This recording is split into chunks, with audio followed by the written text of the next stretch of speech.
Hello students, कैसे हैं आप। उम्मीद है अच्छे ही होंगे और अच्छे से आप अपनी बोर्ड परीक्षा को तैयारी कर रहे होंगे। इसी क्रम में हम जो है वो राजस्थान स्कूल शिक्षा परिषद द्वारा जारी की गई बुक बैंक के महत्वपूर्ण प्रश्नों को देख रहे थे, उनका हल हम कर रहे थे। तो आज हम इसी कड़ी में चौथे पाठ के प्रश्नोत्तर लेके आए हैं। पहले हम देख लेते हैं कि चौथे पाठ में किस प्रकार के प्रश्न आएंगे, ब्लूप्रिंट क्या है। तो अंक भार जो है वो 4 नंबर है, टोटल 4 नंबर के क्वेश्चन आएंगे। उसमें एक वस्तुनिष्ठ का आएगा आधे नंबर का, एक रिक्त स्थान का आएगा आधे नंबर का। अति लघुत्तरात्मक प्रश्न इसमें आएगा नहीं, ना ही लघुत्तरात्मक प्रश्न आएगा। हमारे एक दीर्घ उत्तरीय प्रश्न आएगा 3 नंबर का। तो इस पाठ के दीर्घ उत्तरीय प्रश्न यानी कि जो डेरिवेशन वाले जो पार्ट है वो काफ़ी इम्पोर्टेंट हो जाता है। तो उसमें भी जो एम्पियर का नियम है वो काफ़ी इम्पोर्टेंट यहाँ पे हो जाता है। और चुंबकीय क्षेत्र निकालने वाले कई उदाहरण जैसे कि धारावाही लूप के कारण उसके अक्ष पर जो चुंबकीय क्षेत्र ज्ञात किया जाता है उसका डेरिवेशन आ सकता है। और इसी प्रकार दो जो समांतर चालक तार हैं उनके मध्य जो बल लगता है उसका फॉर्मूला भी आ सकता है। तो ये डेरिवेशन, ये कुछ इंपॉर्टेंट डेरिवेशन है, ये आ सकते हैं। वहीं हमें यहाँ पे वस्तुनिष्ठ और रिक्त स्थान वाले प्रश्नों पर भी बिल्कुल ध्यान देना चाहिए। तो इसी कड़ी में हम ये आज वस्तुनिष्ठ प्रश्न देखेंगे। कुछ महत्वपूर्ण नियम और सूत्र हमें यहाँ पे दिए हुए हैं, उनको आप ज़रूर एक बार रीडिंग लगाएं तो काफ़ी फ़ायदेमंद आपके लिए होंगे। उसके बाद कुछ इम्पोर्टेंट फैक्ट यहाँ पे दिए हुए हैं, तो रिवीजन के लिहाज से ये काफ़ी इम्पोर्टेंट हो जाते हैं। तो हम वस्तुनिष्ठ प्रश्न देख रहे थे। तो जो पहला वस्तुनिष्ठ प्रश्न है उससे शुरू करते हैं कि यदि एक तांबे की छड़ में से दिष्ट धारा प्रवाहित हो रही है। तो हमारे पास एक तांबे की छड़ है इस प्रकार से, उसमें से दिष्ट धारा प्रवाहित हो रही है। तो इस धारा से उत्पन्न चुंबकीय क्षेत्र कितना होगा। तो हम जानते हैं कि यह एक प्रकार से क्या हो गया, एक धारावाही बेलन हो गया। इसका डेरिवेशन आपको करवाया हुआ होगा कि इसके लिए जो बाहर जो चुंबकीय क्षेत्र होता है, बाहर वाले बिंदु पे वो जो चुंबकीय क्षेत्र होता है वो तो व्युत्क्रमानुपाती होता है आर के, और अंदर जो चुंबकीय क्षेत्र होता है वो समानुपाती होता है दूरी के। तो इस प्रकार का कुछ ग्राफ हमें प्राप्त होता है। तो ये हमें पूछ रहा है कि उत्पन्न चुंबकीय क्षेत्र होगा क्या केवल छड़ के अंदर होगा, क्या केवल छड़ के बाहर होगा, छड़ के अंदर व बाहर दोनों होगा, और ना तो बाहर ना ही अंदर। तो क्या ऑप्शन होगा, बिल्कुल छड़ के अंदर भी है और छड़ के बाहर भी है। छड़ के अंदर जो है, अंदर वो तो दूरी के समानुपाती है, इस प्रकार से सीधी रेखा मिलती है, और बाहर जो है वो दूरी के क्या होता है, व्युत्क्रमानुपाती होता है। देखते हैं अगला प्रश्न हम देखेंगे, प्रश्न संख्या 2 कि परिनालिका के अंदर क्षेत्र की तीव्रता है। हम जानते हैं कि जो धारावाही परिनालिका होती है उसके लिए चुंबकीय क्षेत्र का सूत्र होता है B = μ0 Ni, यानी कि यहाँ से क्या ये लंबाई के अनुक्रमानुपाती है, नहीं, लंबाई के अनुक्रमानुपाती ये नहीं है। क्या इसमें प्रवाहित धारा के अनुक्रमानुपाती है, बिल्कुल ये इसमें प्रवाहित धारा के अनुक्रमानुपाती होता है। नेक्स्ट, फेरों की संख्या के व्युत्क्रमानुपाती, नहीं, इसमें प्रवाहित धारा के व्युत्क्रमानुपाती नहीं। अब फेरों की संख्या पे ये कैसे डिपेंड करता है भाई, इसको हम लिख सकते हैं μ0 Ni/L, जहाँ पे L क्या है, कुल लंबाई है, और N क्या है, कुल फेरों की संख्या। ये स्मॉल n जो था वो था एकांक लंबाई में फेरों की संख्या। तो एकांक लंबाई में फेरों की संख्या, तो यानी कि ये कुल फेरों की संख्या तो समानुपाती है, लेकिन यहाँ ये कह रहा है व्युत्क्रमानुपाती, और कुल लंबाई की व्युत्क्रमानुपाती है, यहाँ ये कह रहा है अनुक्रमानुपाती। तो दोनों ही ऑप्शन क्या हो गए, गलत हो गए। सही ऑप्शन हमारा होगा बी। चलते हैं बच्चों नेक्स्ट क्वेश्चन की ओर।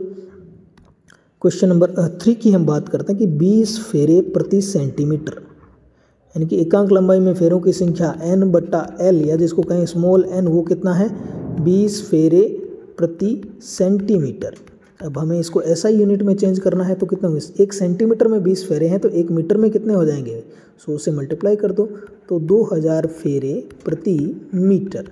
ये हमारे पास क्या आ गया, स्मॉल n आ गया। ठीक है। अब परिनालिका के भीतर 20 मिली टेस्ला, बी क्या है, 20 मिली टेस्ला, मिली का मतलब 10⁻³ टेस्ला। तो n यहाँ पे दिया हुआ है और b इतना निकालना है। तो इसके लिए आवश्यक धारा कितनी होगी, हम जानते हैं कि B इक्वल टू क्या होता है, म्यू 0 n I होता है। हमें यहाँ पे क्या निकालना है, हमें यहाँ पे I निकालना है, तो I क्या हो जाएगा, B अपॉन म्यू 0 n हो जाएगा। अब देखें B कितना है, B है हमारे पास 20 इंटू 10⁻³ म्यू 0 कितना होता है, म्यू 0 होता है 4 पाई इंटू 10⁻7 इंटू n हमें कितना दे रखा है, 2000 फेरी। ठीक है, तो यहाँ पे मैं क्या कर सकता हूँ, ये कितना हो जाएगा भाई, ये 20 है, इधर भी 20 से 20 कट हो जाएगा, यहाँ 100 रहेगा, पीछे 100 ऊपर जाएगा तो 10⁻2 यानी कि ऊपर रहेगा 10⁻5, नीचे रहेगा 4 पाई इंटू 10⁻7। ये -7 ऊपर जाएगा तो हो जाएगा 10⁻2 यानी कि 100/4 पाई। तो 100 में हमें भाग देना है 4 इंटू 3.14 का, तो हमारे पास कुछ ऐसा आंसर आएगा, 4 तेरी 12 पॉइंट कुछ आएगा, तो हमारे पास आंसर जो होगा वो होगा 7.9 करके कुछ एम्पियर। तो इसको मैं लगभग क्या मान सकता हूँ, 8 एम्पियर में मान सकता हूँ। तो करेक्ट ऑप्शन इसमें हमारा हो जाएगा ए, 8 एम्पियर। तो काफ़ी अच्छा क्वेश्चन है, इसको आप ज़रूर देखें एक बार करके। नेक्स्ट हम क्वेश्चन नंबर 4 पे जाएंगे कि विद्युत प्रवाह का चुंबकीय प्रभाव। देखिए इसको हम कह सकते हैं, इससे कहेंगे विद्युत धारा का चुंबकीय प्रभाव। यानी कि अगर हम किसी तार में धारा प्रवाहित करते हैं तो उसके चारों ओर क्या उत्पन्न होता है, चुंबकीय क्षेत्र उत्पन्न हो जाता है। इसको हम कहते हैं विद्युत धारा का चुंबकीय प्रभाव। तो ये इसकी खोज की थी सर्वप्रथम ओरेस्टेड ने, एक्सपेरिमेंट किए थे और ये बताया था कि धारावाही जो चालक तार होता है उसके चारों तरफ एक चुंबकीय क्षेत्र उत्पन्न होता है। नेक्स्ट क्वेश्चन नंबर 5 की बात करें कि सीधे धारावाही चालक के समीप चुंबकीय बल रेखाओं की दिशा होगी। देखिए एक सीधा धारावाही चालक है तो इसके लिए चुंबकीय क्षेत्र कैसा होता है, दक्षिण दाहिने हाथ के नियम के अनुसार हम कह सकते हैं कि अंगूठा अगर विद्युत धारा की दिशा में रहे तो जो मुड़ी हुई अंगुलियां हैं वो क्या होगी, चुंबकीय क्षेत्र की दिशा के अनुदिश होगी। तो ऑप्शन क्या क्या है भाई, कि इसका चुंबकीय क्षेत्र चालक की लंबाई के अनुदिश होगा, नहीं। त्रिज्य बाहर की ओर होगा, नहीं। चालक के लंबवत तल में वृत्ताकार, बिल्कुल ये वृत्ताकार होगी। और ये जो चालक है इसका जो तल है, चालक के लंबवत जो तल है उसमें वृत्ताकार ये इस प्रकार से होगी। तो करेक्ट ऑप्शन हो जाएगा हमारे पास सी। चलते हैं बच्चों नेक्स्ट क्वेश्चन नंबर 6 की हम बात कर रहे हैं कि लंबे सीधे धारावाही तार, सेम ऐसा लंबा सीधा धारावाही तार है, उसके कारण किसी बिंदु पर चुंबकीय क्षेत्र का जो फॉर्मूला आता है हमारे पास वो आता है B equal to mu 0 I upon 2 pi R, जहाँ पे R क्या है, उस बिंदु की दूरी है जहाँ पे चुंबकीय क्षेत्र हमें निकालना है। तो यहाँ B जो है वो व्युत्क्रमानुपाती क्या होता है, R के होता है। तो क्या ये तार से दूरी के अनुक्रमानुपाती होता है, नहीं। तार से दूरी के व्युत्क्रमानुपाती होता है, बिल्कुल सही। तार से दूरी के वर्ग के व्युत्क्रमानुपाती होता है, नहीं। दूरी पर निर्भर नहीं करता, नहीं। तो करेक्ट ऑप्शन हमारे पास हो गया क्या, B यहाँ पे करेक्ट ऑप्शन हो गया। नेक्स्ट हम देखते हैं क्वेश्चन नंबर 7 कि किसी चालक में धारा प्रवाहित करने पर इसके चारों ओर चुंबकीय क्षेत्र उत्पन्न हो जाता है। यह कौन सा नियम है, तो लेंज का नियम नहीं है, ओम का नियम नहीं है, मैक्सवेल का नियम नहीं है, इसको हम कह सकते हैं क्या, एम्पियर का नियम। तो एम्पियर के नियम से हम जो चुंबकीय क्षेत्र उत्पन्न होता है उसका मान हम ज्ञात कर सकते हैं। नेक्स्ट क्वेश्चन नंबर 8 हम देखेंगे कि एक चालक में प्रवाहित स्थिर धारा के कारण उत्पन्न चुंबकीय बल रेखाओं की दिशा किस नियम से ज्ञात की जा सकती है। कोई एक चालक है, उसमें एक धारा प्रवाहित हो रही है I, तो उसमें जो चुंबकीय क्षेत्र उत्पन्न होता है उसकी दिशा किस नियम से हम ज्ञात कर सकते हैं। क्या लेंज नियम, नहीं। दाएं हाथ की हथेली का नियम, नहीं। मैक्सवेल का नियम, नहीं। तो फ्लेमिंग के बाएं हाथ के नियम से हम क्या कर सकते हैं, चुंबकीय बल रेखाओं की दिशा ज्ञात कर सकते हैं।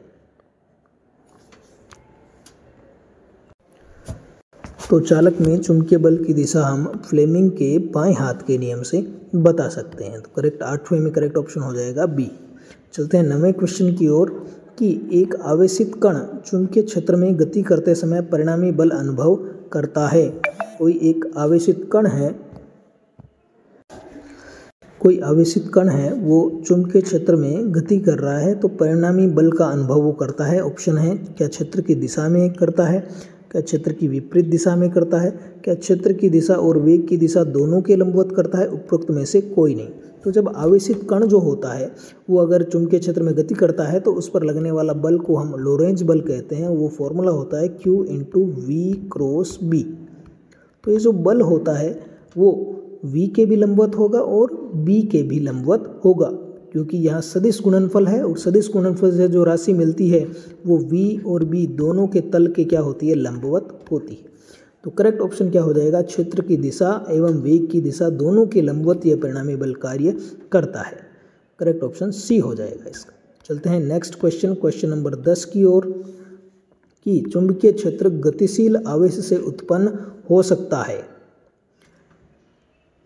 तो गतिशील आवेश से उत्पन्न, अच्छा ये यहाँ इतना ही क्वेश्चन है कि गतिशील आवेश से उत्पन्न हो सकता है क्या, केवल विद्युत क्षेत्र या केवल चुंबकीय क्षेत्र, विद्युत एवं चुंबकीय क्षेत्र दोनों, उपरोक्त में से कोई नहीं। तो इस क्वेश्चन को सही कर लें। ये क्वेश्चन इतना ही है कि गतिशील आवेश से उत्पन्न हो सकता है, तो गतिशील आवेश से विद्युत और चुंबकीय क्षेत्र दोनों उत्पन्न हो सकते हैं। देखें, अगर आवेश स्थिर हो तो केवल विद्युत क्षेत्र उत्पन्न होता है, आवेश अगर गतिशील हो तो विद्युत क्षेत्र भी उत्पन्न होता है और चुंबकीय क्षेत्र भी उत्पन्न होता है। अगला क्वेश्चन, चुंबकीय क्षेत्र उत्पन्न होता है स्थिर आवेश के कारण, नहीं, गतिशील आवेश के कारण, यस, स्थिर बिंदु आवेश के कारण, नहीं, उपरोक्त सभी नहीं। तो करेक्ट ऑप्शन क्या हो गया, बी हो गया, केवल गतिशील आवेश के कारण स्थिर आवेश से चुंबकीय क्षेत्र उत्पन्न नहीं होता। नेक्स्ट हम क्वेश्चन देखें, क्वेश्चन नंबर 12 हम देखेंगे कि यदि किसी आवेशित कण का आरंभिक वेग चुंबकीय क्षेत्र की दिशा के लंबवत है तो उसका पथ होगा। अगर कोई कण है, उसका जो आरंभिक वेग है वो चुंबकीय क्षेत्र बी की दिशा के अगर लंबवत है तो उसका जो पथ होगा वो कैसा होगा, उसका पथ होगा वृत्ताकार। तो करेक्ट ऑप्शन हो जाएगा सी, वृत्त। उसमें जो लोरेंज बल लगेगा वो अभिकेंद्रीय बल की तरह कार्य करेगा और केंद्र की तरफ वो बल लगेगा। तो इस प्रकार ये वृत्ताकार पथ का निर्माण होगा। तो बच्चों, हमने जो है वस्तुनिष्ठ प्रश्न सारे देख लिए हैं।